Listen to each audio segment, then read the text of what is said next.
c'est Virginie de Coaching et Bien-être.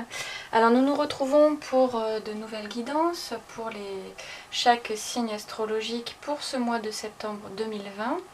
Alors pour cette guidance, moi j'ai choisi, comme d'habitude, plusieurs oracles et tarots. On va voir ici avec le reflet de lune de Célia Melville, on va voir l'énergie pour chacun des signes pour ce mois de septembre. Ensuite, ici avec The Lonely Dreamer Tarot, on va voir le défi à relever pour vous, pour ce mois de septembre. Avec The Shimmering Veil Tarot, on va voir comment dépasser ce défi. Ici, le résultat probable avec Sawyer's Path Tarot Journey.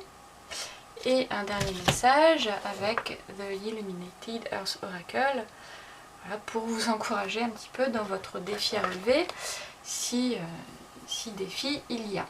Voilà, donc nous nous retrouvons tout de suite pour les lectures. Alors pour vous les béliers, donc en signe de feu, l'énergie pour ce mois de septembre 2020, alors on a les poissons, le livre et les souris. Je vous montre. Donc les poissons, le livre et les souris. Alors, qu'est-ce que ça nous dit?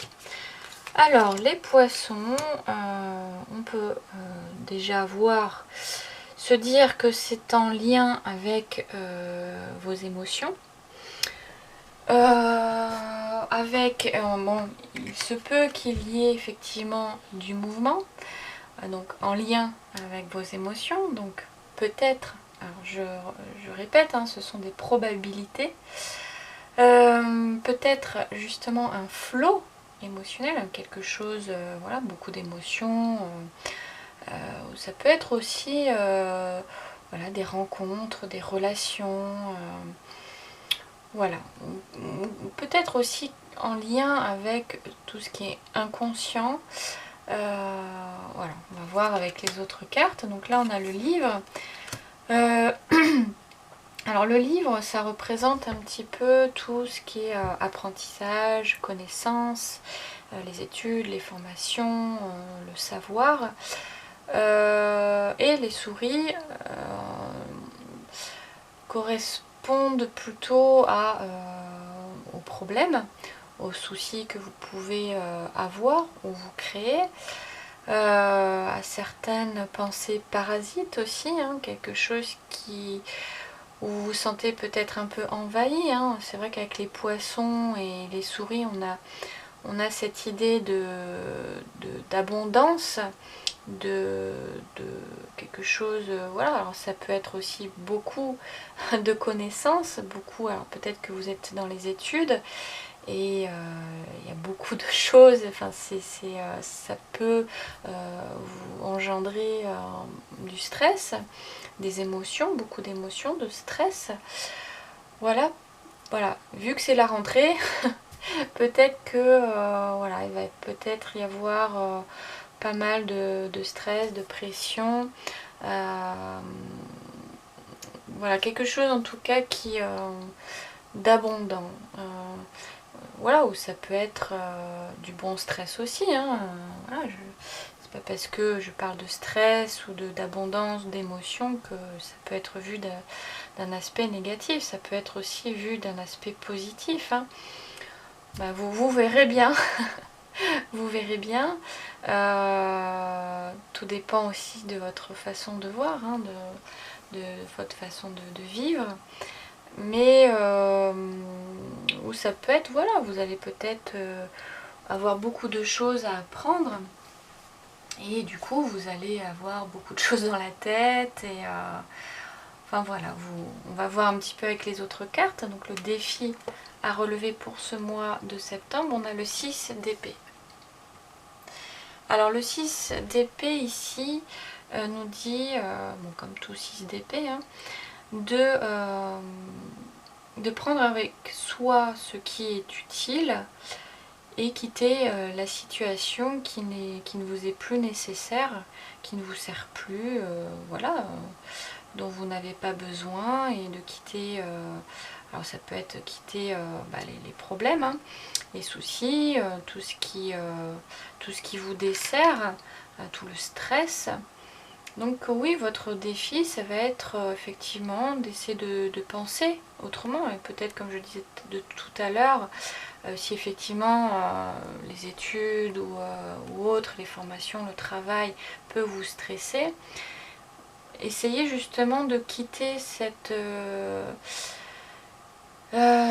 soit cette agitation qui est existante à l'extérieur de vous, ou d'essayer de changer en vous, à l'intérieur de vous, cette agitation. Ça peut être ces cogitations, voilà, ces cogitations mentales, tout le stress.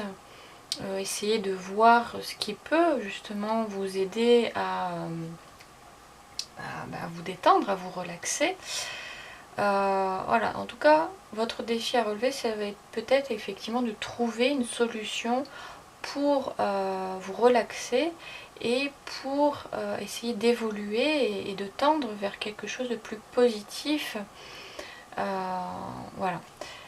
Voilà pour votre défi à relever. Alors comment? Là, on va préciser un petit peu. On a le 3 d'eau, 3 de coupe. Donc là, j'ai l'impression que c'est comme si il vous suggérait de réunir un petit peu vos forces, vos qualités, vos atouts pour voir justement l'aspect positif malgré le stress ou les cogitations mentales pour cette rentrée. Voilà, d'unir un petit peu toutes vos forces. Alors ça peut être vos forces avec d'autres personnes, ça peut être vos forces, vos qualités intérieures, d'essayer voilà, d'être un petit peu dans... On a vraiment le mouvement quand même, vous allez être dans une période, oui, assez mouvementée, mais voyez cette période mouvementée comme quelque chose sous un autre angle en fait, sous un autre aspect plus positif, et d'essayer de voir quelles qualités vous pouvez unir pour justement vous aider à être mieux, à vous relaxer plus facilement, à vous détendre. Voilà, mais les questions vraiment c'est vraiment au niveau plus de vos émotions, de vos pensées en fait. C'est pas forcément lié à une situation à l'extérieur de vous, mais c'est plus en lien avec votre monde intérieur. Voilà, en tout cas, moi je le vois comme ça. Et le résultat probable, on a le cavalier de Pentacle. Alors, le cavalier de Pentacle, il est décidé en fait. Il est décidé peut-être à changer les choses, à voir les choses autrement, à prendre peut-être plus facilement position. Hein. Peut-être qu'il va vous falloir prendre position pour quitter une situation ou quitter une façon de penser. Il va falloir prendre votre position, vous imposer. Ça peut être aussi imposer vos besoins. Hein, voilà, si vous n'êtes pas assez à l'écoute de vos besoins, les autres ne vont pas l'être non plus. Hein, ils ne sont pas télépathes, ils ne vont pas deviner vos propres besoins.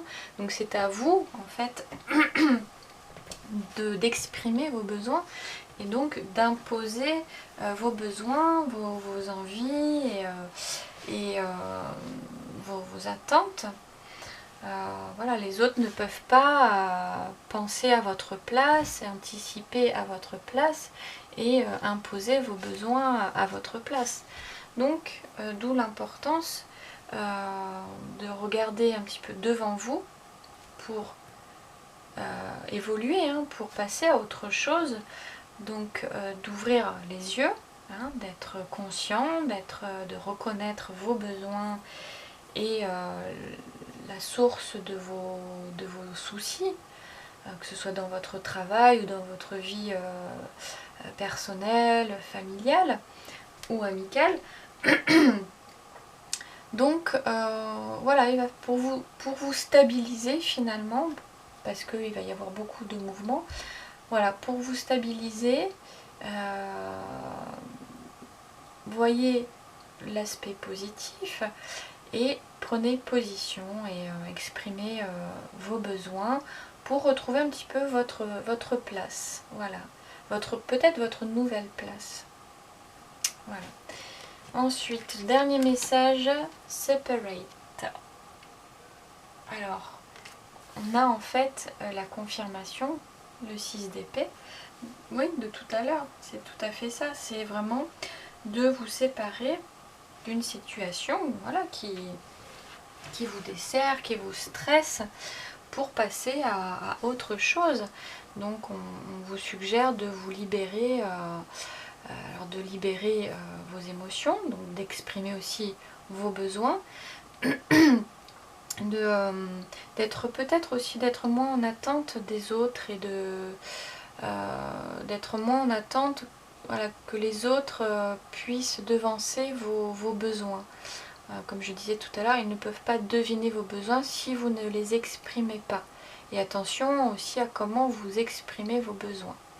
Voilà, donc voilà pour vous les béliers. Donc si cette lecture vous a parlé, n'hésitez pas à liker, à partager, à commenter, puis à vous abonner à ma chaîne. Et on se retrouve pour une prochaine guidance. À bientôt.